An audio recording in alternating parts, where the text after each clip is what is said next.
Welcome to TiffDoesLoans Podcast. So today I have returning with me Constance Woo. Hi. How are you? Good. Thank you so much for coming in. She is the founder of the Tax Renegade. So we're still in this season. It's January. Yes. Everybody needs to get their taxes done. Nobody likes it, but everybody's got to do it. Yeah. So Yeah. I brought her back on so we can highlight some other, just some more do's and don'ts and how to get you organized, even if you already did them or if you're still looking to do them. Mainly, I think we're going to focus on small business owners today, because usually W-2, you'll probably just go to, one of those. I used to do them myself on like a turbo. So if it's like one W-2, but if you're self-employed, there are so many different avenues, especially if you're new, things to just know during the year to make it easier for the end of the year. Yes. So then tax season isn't that bad if you have somebody Exactly. if you have somebody like you that's keeping track of everything for us. So we have kind of gone over your story a little bit, but why don't you just kind of lay out some of your credentials, kind of where you started, and then we'll kind of go into a couple of questions. Yeah, absolutely. Yeah. I love the new studio, by the way. Thank you. Tiffany did a really great job designing this, all the designer now. colors. I know. She's loan officer and designer. I know. I became a host, videographer. It's been a tough market. Yeah. I've been putting on a lot of hats, and I've added to my resume. Yeah, I never thought definitely. designer, but it did come out pretty good. Yes. So I am the founder of the Tax Renegade. My name is Constance Woo. Don't get that mixed up with the Crazy Rich Asians actress. Shout out. But yeah, I've worked over 10 years in the public accounting space. So public accounting is a space where a lot of the CPAs have firms. I don't know if anyone remembers Enron in 2002. It's a big thing of why they made accounting more regulated. Okay. And so when you work for a regulated firm, they have audit ability, or like they get audited by the PCAOB, which is a governing board that audits accounting firms to make sure people are not embezzling. What year did that start? They had passed it a little bit after 2002. Okay. Enron, the 2002 case happened because CPAs that are doing accounting, you sign off on financials. If any of you guys invest in the stock market, you can look up anyone's 10K. Like I know Tilly's is publicly traded, which was one of my clients before. They have a 10K that they post every year. So stockholders and investors in the public market can invest money. So I remember when I was in a grade school that I had heard about this whole case. It was always around the news because a lot of people lost money because they invested in these big companies and they lost it all. They're not going to get any dividends back. And so with that kind of as the background, I started becoming interested in finance, accounting, taxes. And as I went through high school, I discovered, I think I like tax. Like I'm good at accounting. I know how to do my debits and credits. Financials are really fun for me, but the tax side is always intriguing. That is so wild. Right. Well, we're happy that you found it intriguing because most of us are like, well, my birthday is April 14th. That's amazing. So it's the day before tax day, right? April 14th. And it's like, I feel like it's like a vacation for you too, kind of. No, well, at least it's close to the end. I mean, they got to be filed by that day, right? Well, most people wait. Most people wait. A few of the firms on the 15th, or sometimes it's the 16th or 17th if it's on a weekend to a weekday. If it's extended to that day because of the weekend, we're filing till the last minute. So that's why I was so tired at working at certain firms because they weren't organized. They're trying to sell everything cheap, but the work can't be cheap. Like you shouldn't get price gouged, but you should pay the right amount so that their time and effort is proper, that they're not filing 20 returns in the last few hours of the deadline. I could see that. I used to work for like a big lender, and we used to joke that it was like a sweatshop. And it's not supposed to be a sweatshop because then you're not going to have a review and a check-in and the engines are so big, and nowadays these big places are like just connected to the internet. So it's just like anybody could go on and apply and whatever. So they just, It's they like, tried to hire me at TurboTax, and I asked them all. I would pretend that I didn't really know anything, and then I asked them like, "What were the qualifications?" And they did not require much. They're like, "Oh, we have scripts for you." I'm like, "But that doesn't mean I'm using analytical analysis. Like, you can hire someone that projects off to the taxpayer that I'm doing analytical processes while I'm talking to you." Yeah. But no, they don't require a lot of that. They have like a higher tier associate, but you have to like click a bunch of buttons till you get there. Or if you Okay. don't have the premium one, like they're not going to get even a conversation. Yeah. And things like that. But long story short, I was tired of that. And if you're trying to hire someone, you need to make sure they're going to put into their schedule that they're reviewing the return with you. Even if you don't understand page by page, at least they should spend at least 10 minutes Just saying, reviewing it. Just Just like, hey, be look, these are the diligent. pages. This is what you're going to end up owing. This is like a little tax plan here and there, like based on this and your projected goals, XYZ. And if you need further meetings, that you have those available. I feel like that should just be standard, but It is for not. rich Yeah. people. It is for rich people. Yeah. So I worked over 10 years in public accounting. And when you have these big accounts that are paying $50,000 a year for tax services and plus 50,000 plus, or they're even on $20,000 contracts, what it happens is they will sit down with the CFO, they will sit down with the CEOs, and they'll talk through that. And their target market are those companies. And they used to have a big promotion in the top 100 firms that they wanted to take care of small business owners. But because of COVID and right before COVID, with Trump being in office the first time, they passed the Tax Cuts and Jobs Act, a bunch of boomers like retired and passed on their firms to Gen Xers, right? That were starting to come up. And then when COVID happened, a bunch more people left the industry. And so they started buying up all the pro small business tax firms, which is what you're running into the problem now. And then you have all these influencers trying to take over the space that don't know what they're talking about. Getting their free advice. Yeah. So with public accounting, just to a few Yeah. more minutes on this, with being trained, where you are trained is super important. And props to certain people that have moms and dads that are firm owners, tax firm owners, and maybe they get trained under them. Sure, why not? But if someone is a sole proprietor as a tax person and they don't have proper training in public accounting, that makes a really, really big difference. Because at those levels, when you're working 80 to 90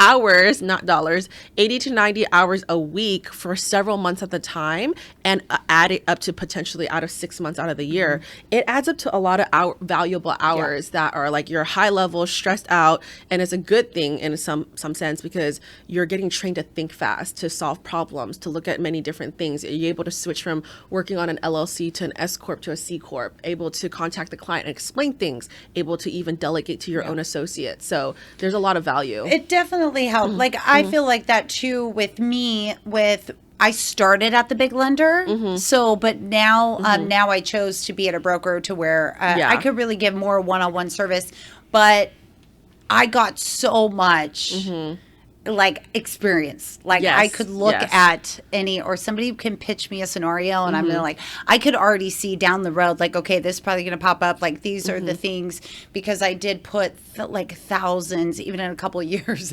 I put thousands of files together. So I definitely do recommend, I mean, really in any business, if you have that option to kind of start at a place like that and get the experience, and then when you go on your own or open up shop, now you really have like a wide range, and really can add value. And I think it's a lot harder coming from like the book to just like opening up, but that's what, you know, I could see that quality in you. I'm working with her as well, so I can see that too, the experience and kind of how I do with my loans, but you're already, when I'm telling my story to you, you're already like, okay, we're going to need XYZ. Like this is probably going to come up. We could probably get away with this, but this is like, we need to take care of this. So it's and like, you have to be careful with some of these people online. They're always saying, they're dissing all these CPAs, right? Or they're dissing other people. Oh, you only have a tax preparer. Sure. But you also have to see what their background is. And so that it's all sales strategy. Like, oh, I'm a tax planner versus I'm a tax strategist versus a tax preparer. Okay, sure. All above or none of the above doesn't matter. It's all about what service you're actually going to get, right? And so what these people are doing are they're copying other coaches that are saying, I can grow your tax firm. But these are people that have never worked under a big tax firm. And so they're getting these scripts. And so some of you in watching know that there's all these coaches coaching other different industries, right? And sure, there's a difference between coaching in certain areas that are coachable, like that are not in finance. Like if you're coaching for some other category, that's by all means, like that's necessary, like in fitness and different things.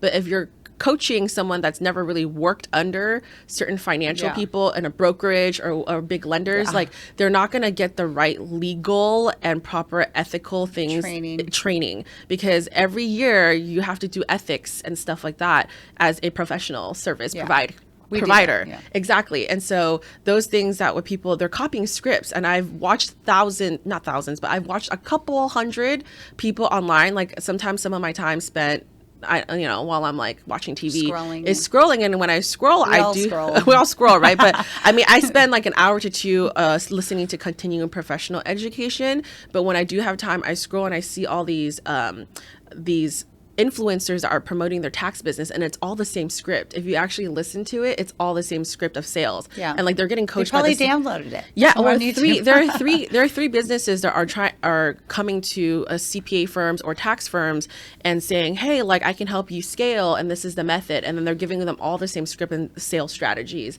And so yeah, you want to be careful of that. Yeah, I know. And I do get a lot of my information from online, but also I mean, when it comes to something like taxes, I try to, like, I've waited a long time to find you. Yeah. And, but yeah, I'd rather have that be a referral or some of these people, they find another tax strategy and they copy it, which is great. Like, I mean, if it works for you, great. They're like, okay, home mortgage deduction, all these things that they hear online. Those are plausible methods and they are used, and you just have to use them right. But they'll copy that method, but they don't think like an economist. So traditionally tax drives decisions, right? All these potential things about tariffs, about wages, about tips potentially not being taxable, it drives all our decisions. And so when you're working with a tax professional or even anyone that is a controller or CFO or anyone, you want them to have this kind of mindset, able to see the bird's eye view. So when they're hearing you saying, oh, this is my 1-year plan, my 3-year plan, my 5-year plan, this is what I want to do with my business. I would like to sell, or I don't want to sell. I just want to keep this as the main hub and then create another entity to do XYZ. So you want someone that can help you see the bird's eye view and plan it out. Okay, well, later on, we need to think about payroll. We need to think about the EDD filing. We need to think about all these sales tax. Oh, you're going to do a physical product. We need to make sure sales tax is right. Oh, you need to implement all this stuff, right? And so, but people don't think like that. So they're just a tax strategist that copied a script. No, I'm definitely more like how you are, but I can't even picture it. Like, I just have to find someone that like gives me like, you pitch that to me and I'm like, this is exactly what I need, because I'm more of like a more goal oriented, or like where I am now is not where I'm going to be. Like, I'm going to keep growing and, and then I do want to go into for the newer small business owners. And I struggled with this in the beginning too. If you're going to be more like a freelancer, I guess, in a way, like I'm a freelancer, or like I could do 1099. So I don't need to have an LLC, but should you create an LLC? And what is why should or shouldn't you? Like, when do you make that? That's a good question. So do you know what an LLC stands for? It means limited liability company. So a lot of people will promote, oh, you're starting a business, you need an LLC. What not a lot of people think of is every state has an LLC tax or requirement. You need to file your statement of information for most places, or your annual report. A lot of people are popular to do it in Delaware. They also have a filing fee, right? You need an every year filing fee with the Secretary of State if it is done through there. And California it is. And then on top of that, you would need to make sure you pay an LLC tax. And some states have LLC tax and LLC fees, or depending on the rules of that state, right? So in California, as an example, when you do an LLC, a lot of people don't think about the cost, right? To maintain it, you need to pay minimum $800 of LLC tax to keep that like limit. for the year? For the year, for limited liability protection. So at the California level, that's all you do, especially as a single member LLC.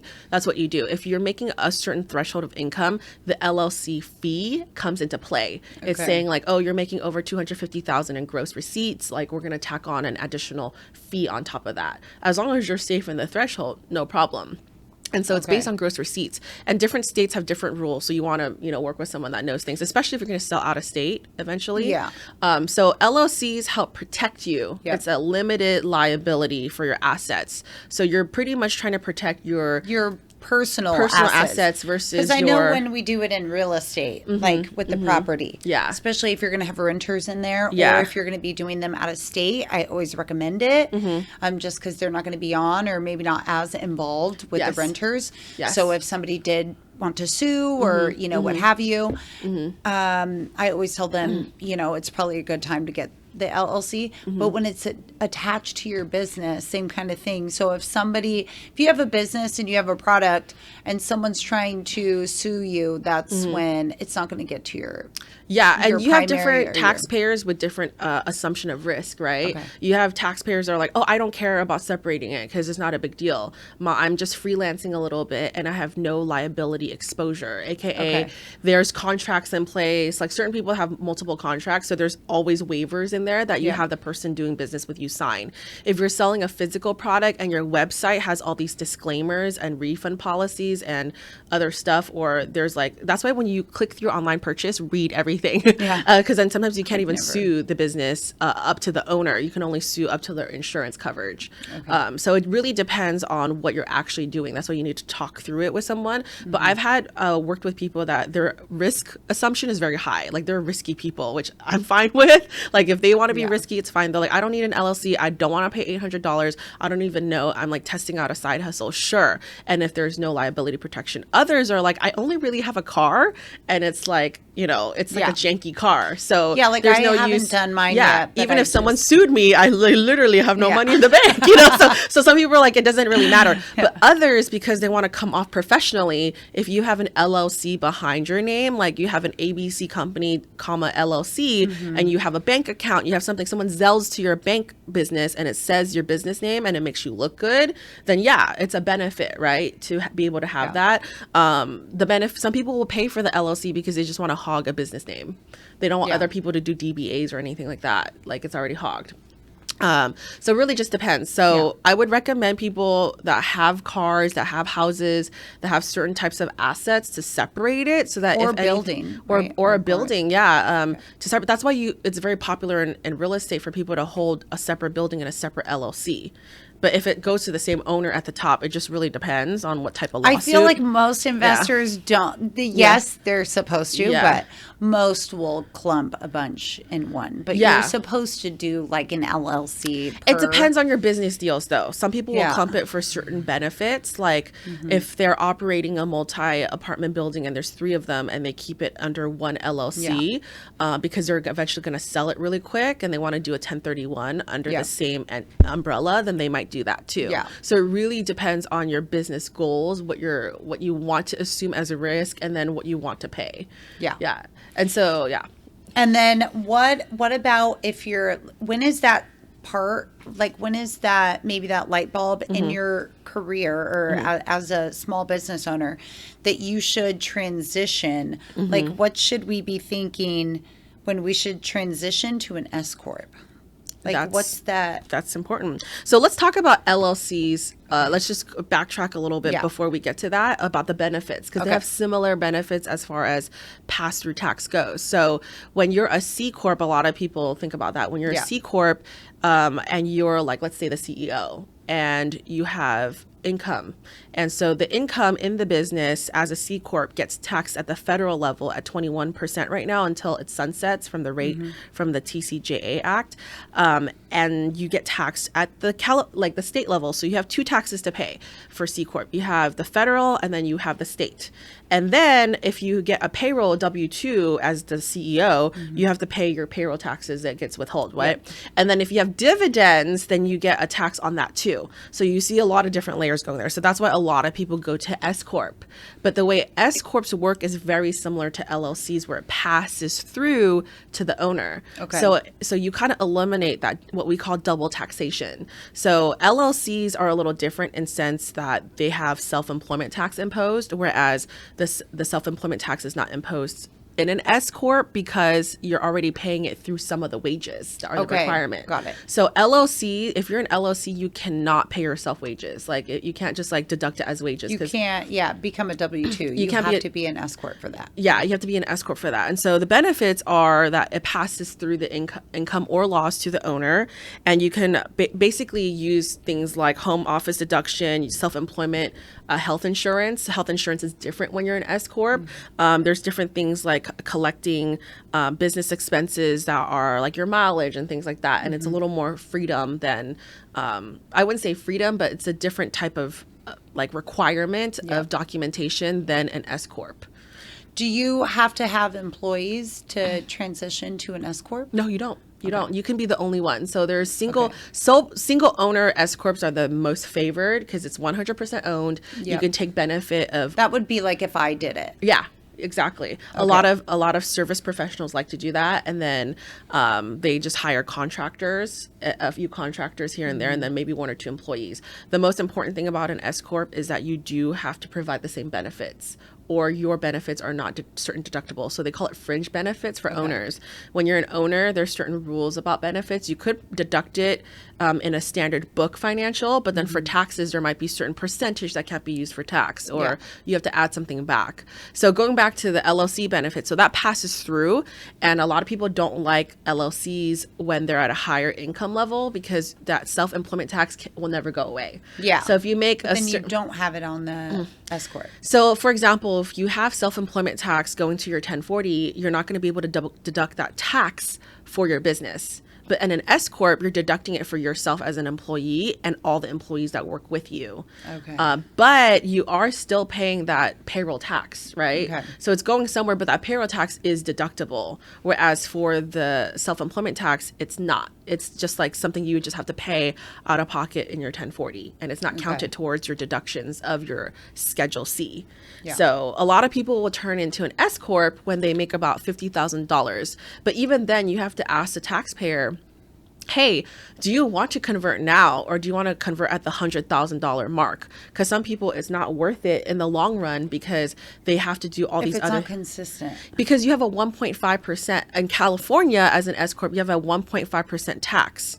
So it doesn't make sense if the 1.5 hits a certain threshold and you're also paying $800. Yeah. So S Corps require a $800 minimum tax, not LLC tax. It's a minimum S Corp tax in California. And when you go beyond a certain threshold, I think it's like $80,000 or something like that, around $70K, when it becomes more than that. So if you make $100,000 as a net taxable, 1.5% is taxed on that. And it's different for every state. So someone in their analysis might say, hey, it's not worth it for me right now because you have to maintain the cost of the S Corp. You have to maintain a payroll eventually in the first year or two. And it's tough too because if you're in something like me, and we've talked about that, like I have a big, if I have a big commercial deal, and I get paid more, but that might, that's kind of additional to my regular business plan of maybe like the residentials and in your situation, so then it's like but a lot of our audience is kind of in that where we're especially in real estate, it fluctuates. Like you might make a ton and then you might make nothing. But then at the end of the day, as long as you get set up properly by the right person, then it's not costly. Some people charge like $10,000 packages just to start an S Corp, which I think is ridiculously expensive, right? If you're just starting out and you're an organized person, you work with someone like me, like we can do it directly on the websites. Do not use Busy or LegalZoom. I'm sorry to bring them up. Hopefully they don't see this podcast and then sue me. But like they create the accounts, right? You can create an account directly with California Secretary of State and start your business, and then you can file your EIN for free. But you want to make sure you have someone walk you through. Anyone that's my client is basically free of charge service. Like I walk you through it. It's part of our packages. Like I will help with those aspects because it's available. But the long story short is, in your situation, some people do want to be an S corp because if you're at a loss, you don't have to, like a lot of people are not on payroll immediately. It's about the distributions. So the distributions are what's important. So you have to start tracking a balance sheet when you are an S corp. And so the cost comes with the bookkeeping, the annual, making sure you have annual meetings with yourself, or the payroll service. And a lot of people don't start until a year or two later when they're profitable. As long as you're not taking money out of the business, then you get flagged, right? And that's a way more complicated topic more than today. But a lot of people do become S corps because they know how to manage it and they have the right people, and it's affordable for them because they're managing it right. So, and it's worth it because if you have a lot of money coming in the end of the year and you are an S corp, then you could do a bonus payment to yourself through payroll, and you can withhold a lot of it. And a lot of people do this, and some people online are like, I have these tax strategies, and they gatekeep, and it's all secret. No, everyone knows that you can do that in the industry. So that's a big one. It's a big strategy. A lot of people like gatekeep, but I'm going to tell you here now, you can do a bonus payment, but you're still going to need someone like me to make sure it's right and the calculation's right, and you're not overpaying or underpaying. So I'm not scared of gatekeep. I'm not scared to gatekeep. But long story short, you issue out yourself a bonus that covers the tax. When you're a self-employed person, you are supposed to be doing evenly distributed estimated tax payments to IRS and to your state. So on my 1040, if I pick up, like I'm an S corp, right? and I have to be in the state of California. I have to be a C corp because I do accounting and tax business. So in the state of you also have to look at those rules. So if you're doing certain professions, like if you're an architect, if you're a therapist, if you're a doctor, you have to be a corporation, a professional corp, and then you elect to be an S corp to be the S corp. So you either be an LLC, but I can't even file to be an LLC. That's my rule. So I'm required to be a professional corporation, but I elected the S corp because I'm by myself. It's easier. And so let's say I make $10,000 in the first quarter, net $10,000. What IRS sees is you might be making $40K the whole year, because 10,000 times 4 quarters is potentially 40,000. Based on that 40,000 amount, I should be paying the tax rate by quarter. So it's like a whole calculation, but that's what they think in their eyes. Now, let's say I make $0 the first quarter, $0 the second quarter, and suddenly all my 40,000, even plus 60,000 comes in the next 2 quarters. I can pay myself a bonus at the year end as if I distributed it evenly, because my withholding for the W-2 treats it that way. So if you have, let's say you have $5,000 of W-2 withholding for IRS and you report it on your 1040, because the S corp, I file the S corp return and I pick up the K1. I know you're just like all going over your head. That's what it is. You pick up a K1. I'll go slow. You pick up a K1 into your 1040, and that goes all the way to the top of what you owe. And then let's say I owe $8,000 at the end of the year, net of everything. The W-2 withholding through my S corp says, hey, I paid $5,000 into the potential $8,000. Now that net of $3,000 is not going to get penalized because of a certain percentage. But let's say I never did that and I owe a full $8,000 at the end of the day, right? I'm like basically not paying into anything. And if it's not the first year, let's say it's the second or third year you've been profitable, then IRS is like, you should have been paying at least 90% of last year's liability. And so if I don't pay 90% of last year's liability, then that's a problem. But that's only for high earners, like if you're at 100K-ish, right? But there's different rules every year, and you have California, like all that stuff. So when you're working with someone, you want to be able to like meet with them quarterly in order to and just talk give through updates. Yeah. So for us on our plan, we have meetings at the beginning of the quarter to prepare. Like Tiffany, you're supposed to be updating certain spreadsheets every month, so I keep track of your cash flow, right? And then with that, towards the end of the quarter, when an estimate is technically due, we do a check-in, like a week or two before it's due. But usually I'm like a month ahead of schedule. Like I'm checking a month ahead. Are you updating your documents? I'm already looking at your numbers. This is what tax bracket you're falling in currently based on the current year activity. Yeah. And then let's take a look when we're closer to the actual estimated tax payment. And then, okay, do we need to make this dollar amount or not? And so that's what I do with all my clients. Like we walk through that. My clients, I want them to maximize their peace of mind. Like, okay, we have actual spreadsheets to prove the calculation and why, right? So for example, if you don't mind me going to another example, let's say as a realtor or as a loan officer, money comes in and flows, right? Yeah. And let's say the first 2 quarters, you're a little bit low earning, right? But then a lot of money comes in the second half of the year. Then we plan for it. We already know, hey, it's September. It's early enough. It's not super at the end of the year.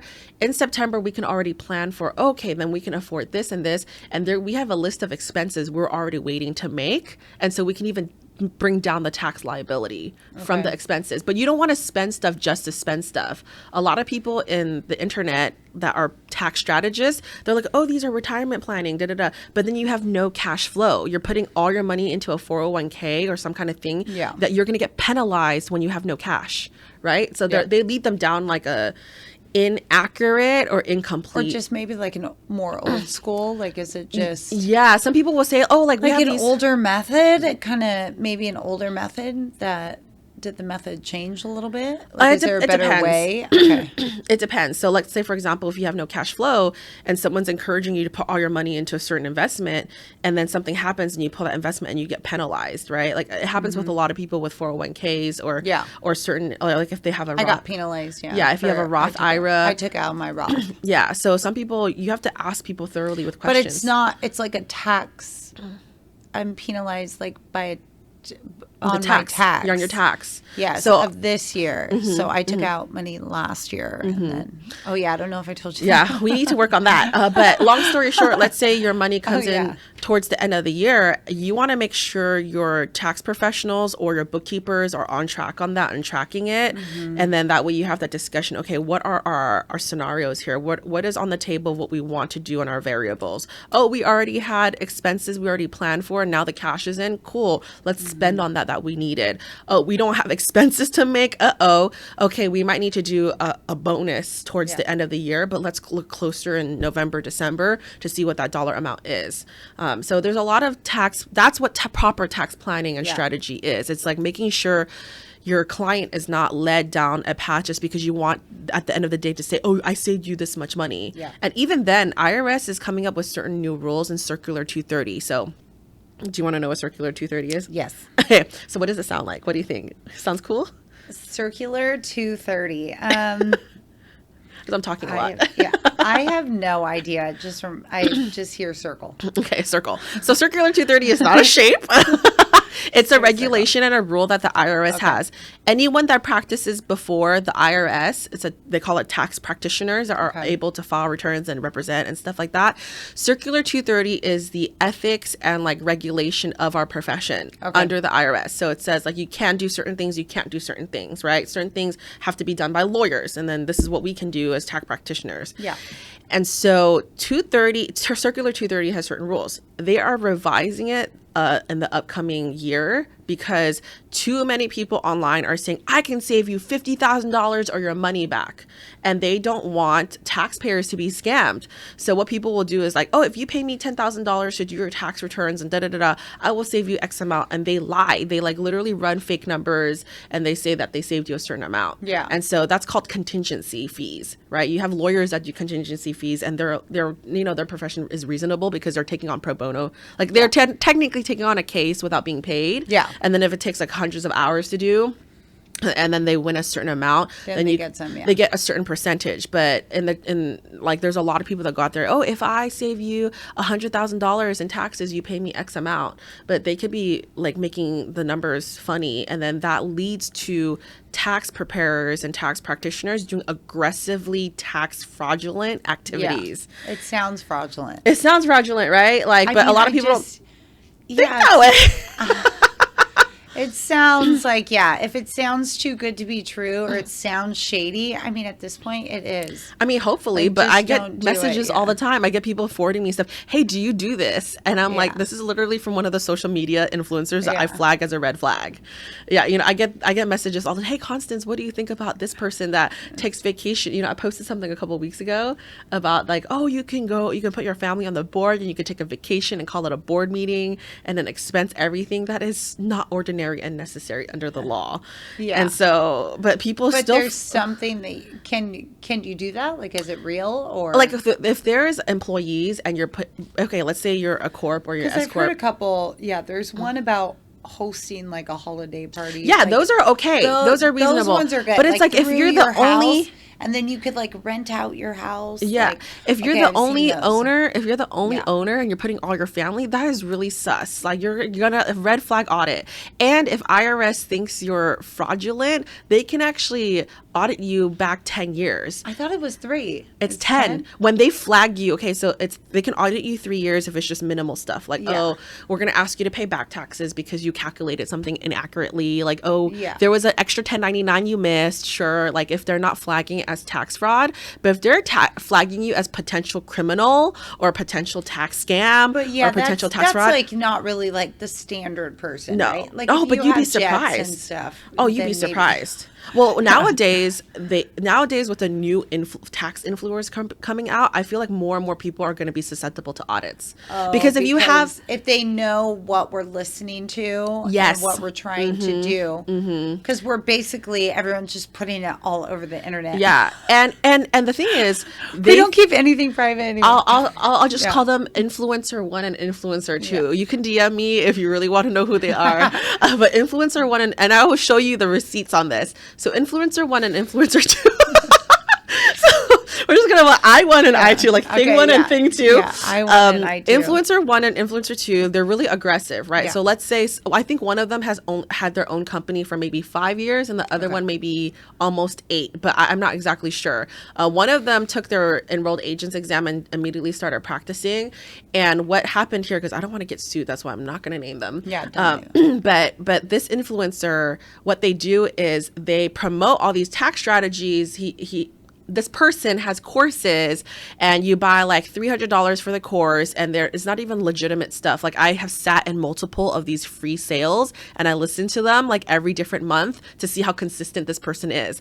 And then I've seen like the table of contents of his course.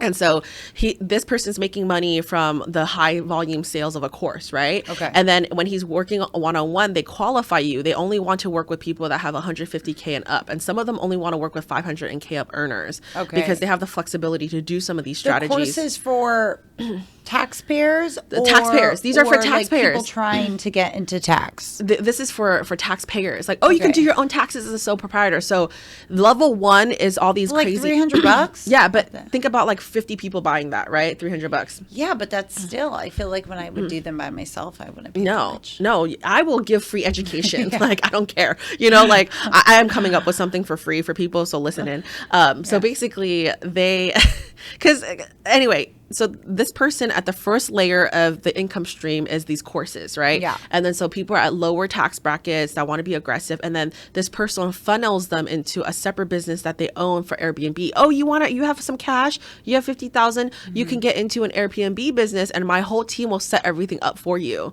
right? But what if you're not meant to do Airbnb and you don't want your money to be held in that area, right? Like what if you want to use your money for a Yeah, different but business? they get to choose it. Yeah, right? they're going to choose it, but Yeah. if you don't sit down with a proper financial advisor and talk you through what all your money goals are at the end of the day, maybe Yeah. it wasn't a great choice, right? And so that's the first income stream. The second income stream is higher earners that they can play this flexibility with tax strategies with. But what happens here is this person doesn't even file the returns or sign it themselves. They send it to a business that's related to a family member and they file the returns and sign the returns separately. So he's not really responsible for the tax advice he gives. So that's the caveat, right? They're like, oh, I'm working with this person. This person has this tax strategy. I want to use tax strategy A or tax strategy B. Yeah. And then your return's getting filed by a different person that signs it, and they don't even own the entity. So it's a difference if you're like a tax partner at the top. Yeah, because I'm thinking of like a brokerage or Yeah. something. That's, Yeah, that's what they do. They like my broker wouldn't be. I mean, he still does some of his loans, Yeah. but even if somebody came to him or something, he would probably give it to me. Yeah. So let's say So I he grow. wouldn't do that. Yeah. No. Yeah. So let's say. But he owns the entity. But So he you're owns the saying- entity, so that's different. So you're saying that this guy doesn't. I don't think he does, because under what I researched of what this person owns. Yeah, but isn't there a way to own everything but not own everything? Yes and no. So- You got to be careful. But, Yeah, but people have came back, and then Okay. there's a tax lawyer online, which I will call it tax lawyer influencer.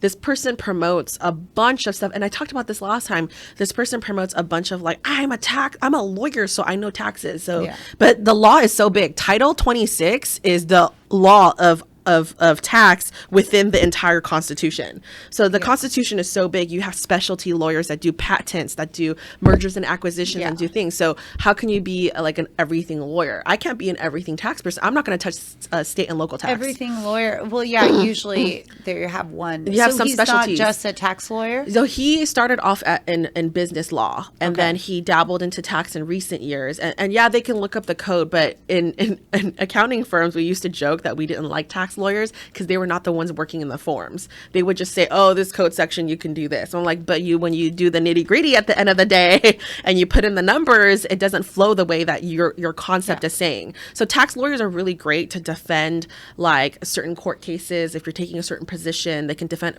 something very specific that you want to do, or you can get a private letter ruling through a lawyer, and you can ask me that later.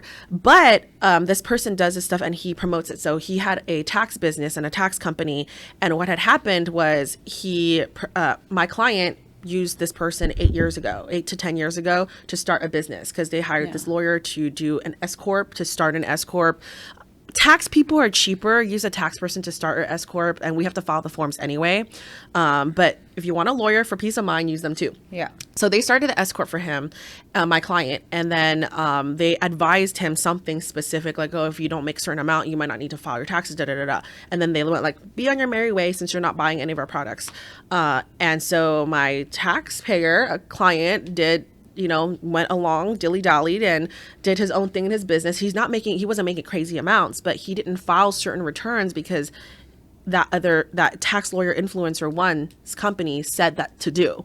And so now he doesn't need to file certain things, right? And so he believes it because it's a lawyer's company. It's a lawyer's company, but they're not trained right? And so I'm not going to let every doctor operate on me, right? It's the same thing. Just because they have the title doesn't mean a lot. Not everybody is the same. Not everybody is the same, exactly. And so now my client, do your due diligence. my client owes $80,000 in penalties across the board. Oh no! And the IRS California wants to do tax liens on him, but we're taking care of it.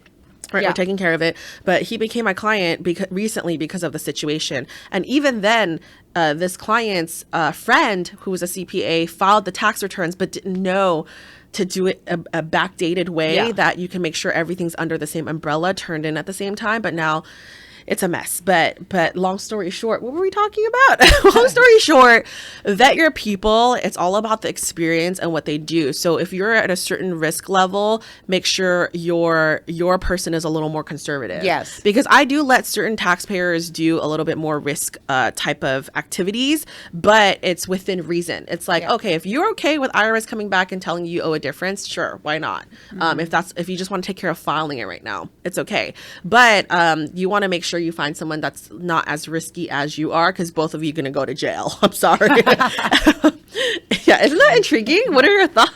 I know. I'm more just like hand it over. Yeah.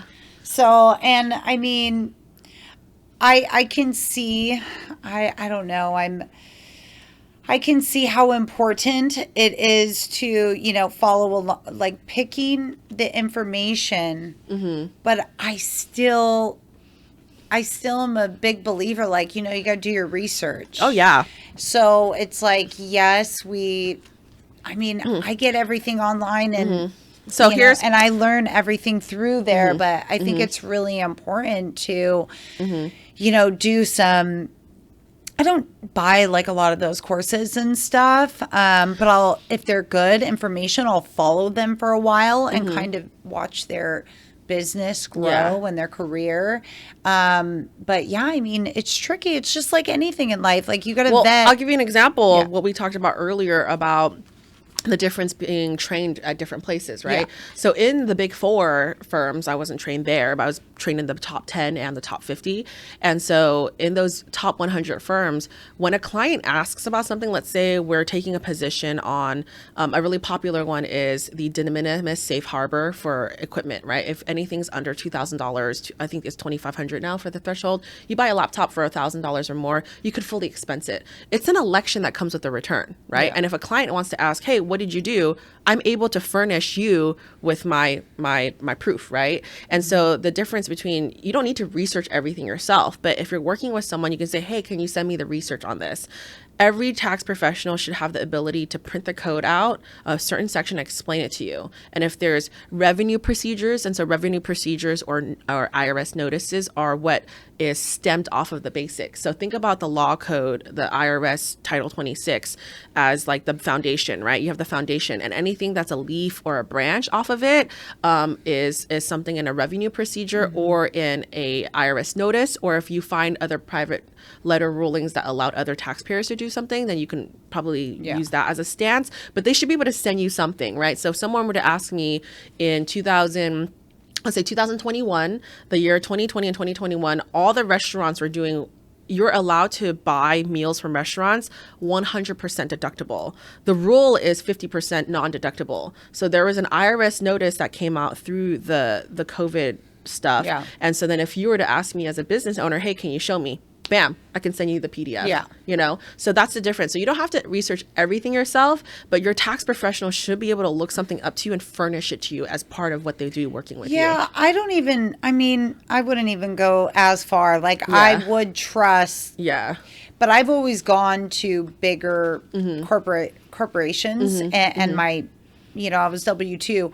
But now that I'm not, I just, me personally, I waited until I found somebody that, like that I trusted. So they are tricky, but yeah, I wouldn't, but I would never, again, because I understand that guy on a certain level, because I would never, if you told me something, I would never be like, can you send me that, please? And I understand that I should. And like, kind of what I said before, like, oh, they should be doing their research. Yeah. But it's the same kind of thing. Like if the trust factor is there. Oh, yeah. But it's also absolutely. with my clients, like, I don't have, when I give them the directions or like, hey, this is the things that are going to be needed. They're not like, can I see this on the, yeah. Can I see so this for listed? example, in your case, it depends on your tax bracket, right? So with these situations, a lot of times it's with higher earning. Like those clients that asked me were making like $5 million plus a year. Absolutely. Right. And so when they're taking a position on their tax return, like a tax credit or something, they just want to triple check so they also document it, right? So that they know. So it's really that we're all comfortable with the decisions that are being made. Yeah. And usually when you're a more complicated tax return, your tax professional send you back, hey, these are all the positions we took this year. We went more aggressive on the depreciation because bonus is at 60 or 80%, whatever it is. They should be able to list out what kind of positions you took. I feel like the majority should be. Yeah. And so tax professionals trained in certain environments have that's what they do. And but if they just started out and went into their own, I mean, again, I see the difference. Like I went into a big company and got all my experience. So I'm definitely, I mean, the way that I do things is more like a step-by-step process and just more organized, I guess, in a sense. Yeah. Like I could never send anything forward if I was missing anything, but I have seen it on this side. It's like they don't have that step-by-step structure because they're just kind of like winging it in a sense. They're going off so I can see that it. And then it you could might be like have that. you might have people that did work in the Big Four, but they only worked 1 or 2 years, right? Yeah. And the Big Four, I have friends that started their own business and they'll never touch a personal return. They only do tax consulting for big businesses because they never actually filed a 1040 before, like other than their own.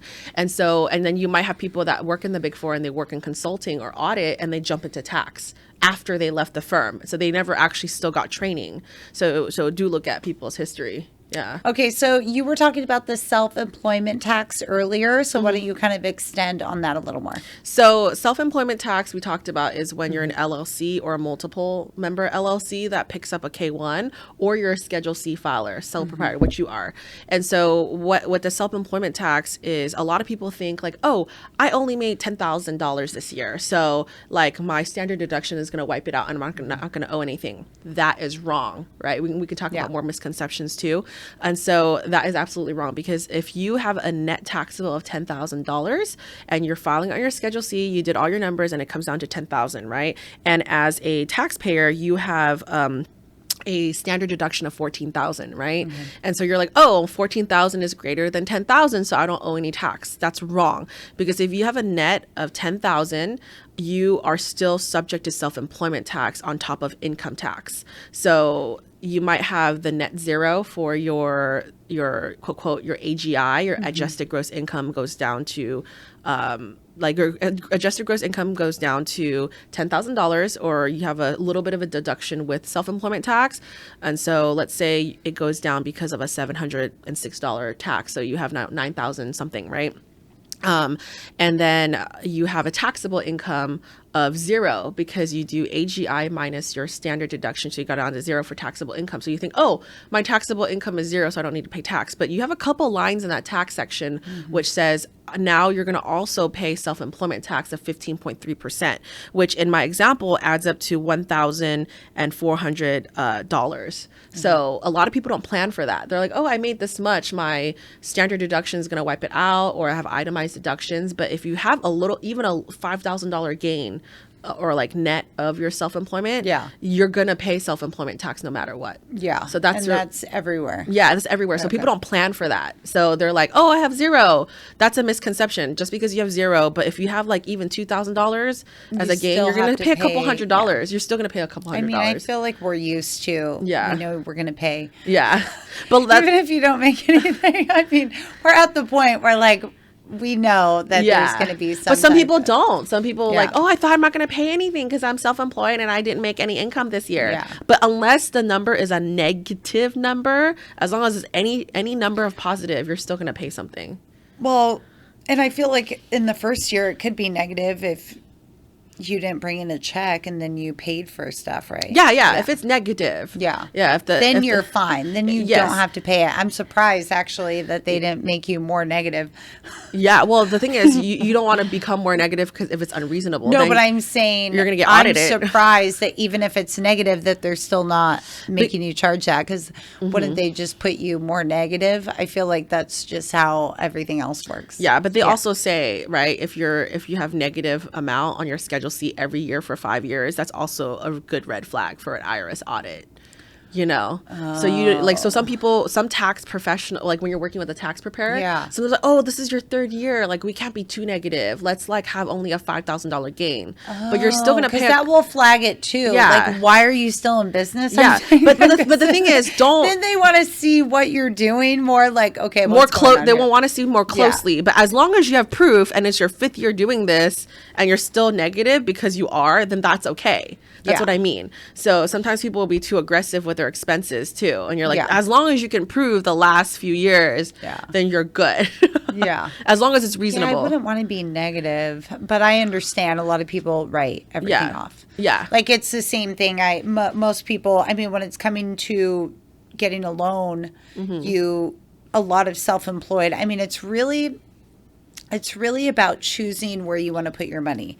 So it's like, look, you're going to write everything off, so you're not going to pay the IRS, so you might have more money on you, and then basically you would use a bank statement loan, which you're going to pay more monthly, and you have to put 20% down, or 15 to 20%. So it's really, and then on the other hand, on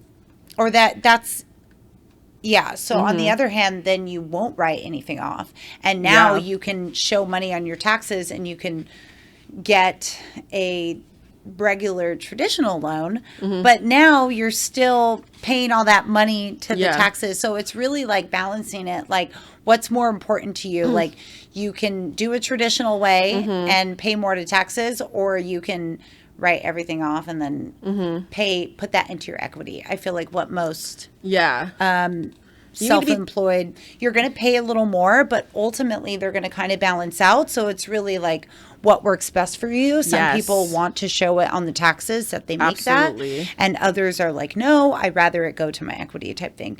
And then I did want to jump into some misconceptions. Yes. Okay, so I'm going to throw a couple at you. These are going to be things that, you know, we all kind of hear about, know about, you know, like when we're going to do our taxes. So one of the big misconceptions, I know I thought this, I think we just kind of touched it. You don't need to pay taxes until you're profitable. No. If you're self No. Maybe you don't need to pay a certain amount, but you should still file a return. Because let them know, like, I didn't make anything. Yeah, that's what I did. The non-filing penalty is so large when you wait too long. Like that client I talked about, he waited 10 years. And his 10-year, the furthest one, the penalty for not filing it, just to report it, is a lot.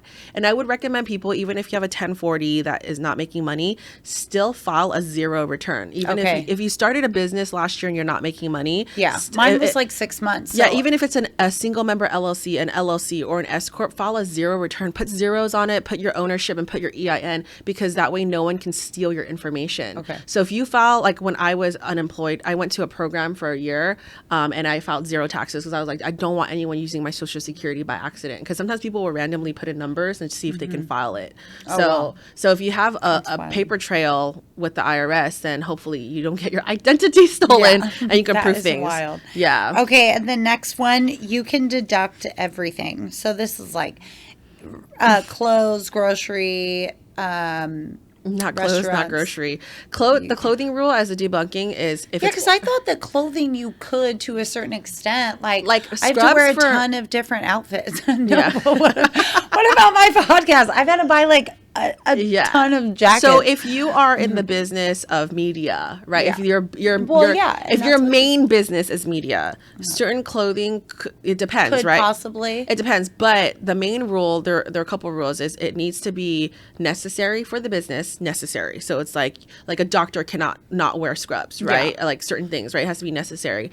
And then second, it can't be used for personal. So like if you can wear the same outfit personally, that's not going to be deductible. They're going to be like, dude, like you wear it personally, right? I have to wear cute outfits. It is necessary. I don't think they're going to let me. And then if you, so there's certain rules with the clothing part. That has writing a letter to the IRS. Yeah, but you'll have people that are full-time podcasters and let's say it becomes it's like media, a similar outfit, right? You have to look into a media specialist. I would say I wouldn't even touch that category if you're in media. I wouldn't do it. But like, let's say someone's like, oh, I bought a suit. Like, I had asked someone, I bought a suit, and I meet clients. I'm like, no, like you're gonna be able to wear that suit to a wedding. Like, you know, you can wear that suit to a wedding. That's what I was thinking too. Like, especially in our industry, it would be more like nice suits and watches that I know people spend, you know, and again, that's more of like a trendy, that's more of like an old school thing. Yeah. I think I've seen the advice kind of go against that when it comes to like building wealth. It's like, no, you don't need to have, like some people just go and buy something that's like $20,000 to look the part, but then they aren't the part. So I don't know. I feel like that was really pushed before. I feel like that's kind of fading a bit, but then if you make so much money and you pay your taxes, use your own discretionary fund, right? To pay. And groceries are not deductible. I don't know what people are saying. Well, it should be. Everything should be deducted. And number 3, okay, mixing, and this is big too, mixing your business and personal finances is fine.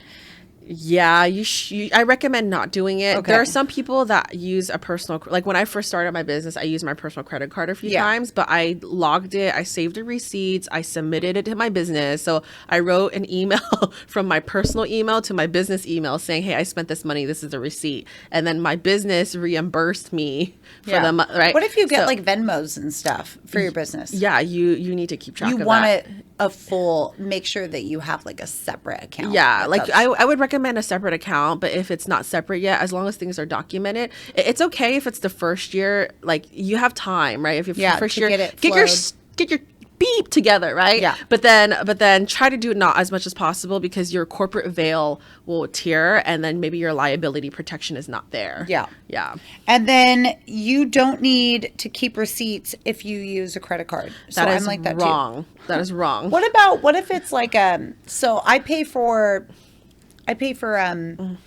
media things or like AI softwares and stuff. Those have they have just digital go- receipts. Okay. You have a digital receipt. But I'm talking about if you're buying something from Target. Let's say you're hosting an event and it's part of advertising costs, right? Okay. Let's say you're setting up a booth or you're doing something Yeah. and you buy a couple things for your booth, right? I bought some things for my booth, Yeah.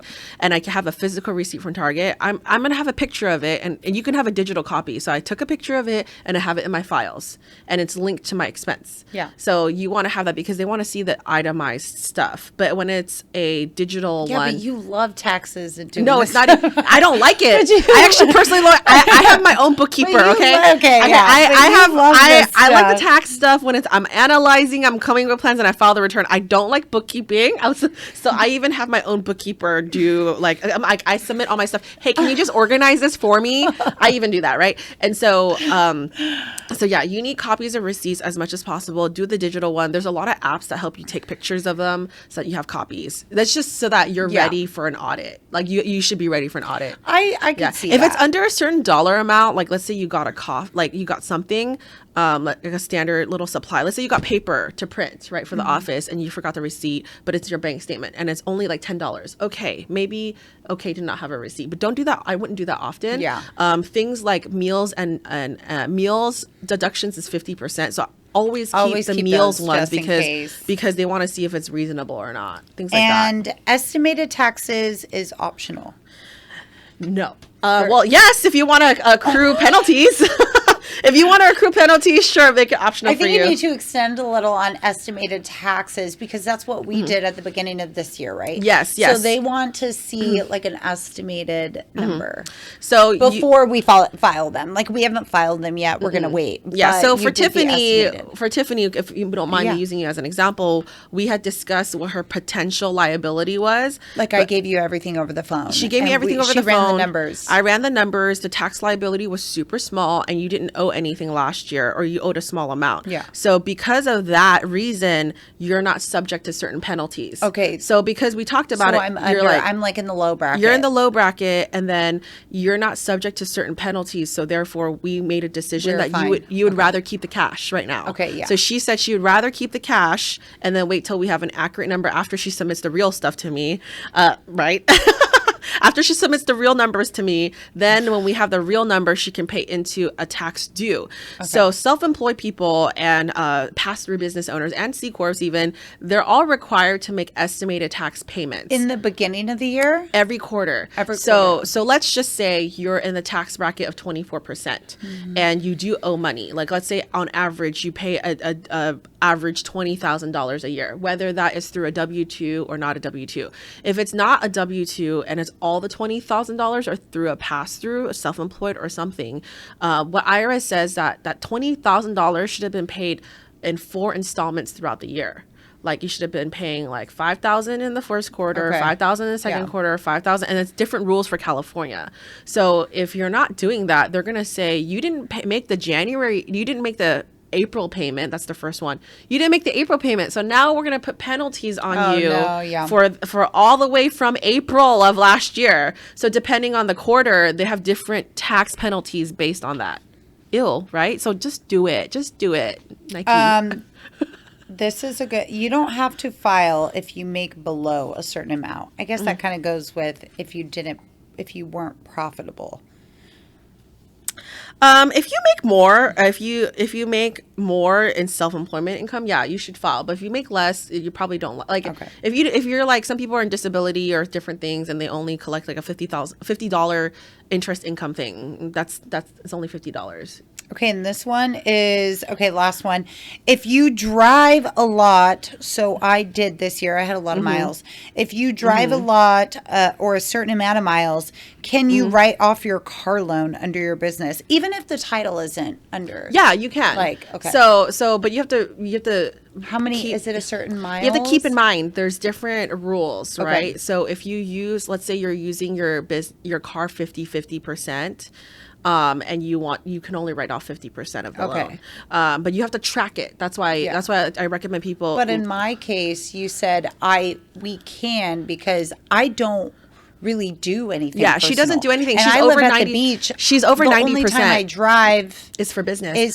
So she has documented. Yes. But other than that, that's like once a month. Yeah. So she has documented that her stuff is over 90%. Yeah. We're way over 90%. You're like at 98% of miles. So as long as we can prove that's in the business, the title can still be in your personal name, but then we can expense it for the business. Yes. Okay. Yeah. See, I love that. Yeah. So you have to look at all the variables. Some people you're doing a mileage method, and some people are doing gas method, and it just really depends. And then it depends on how much percentage you're using a personal car, and then there's certain rules. It would be different. Like if it was like an agent that had like children and stuff, they're probably driving more than 50 and 50 because they're doing going to all these different things. Exactly.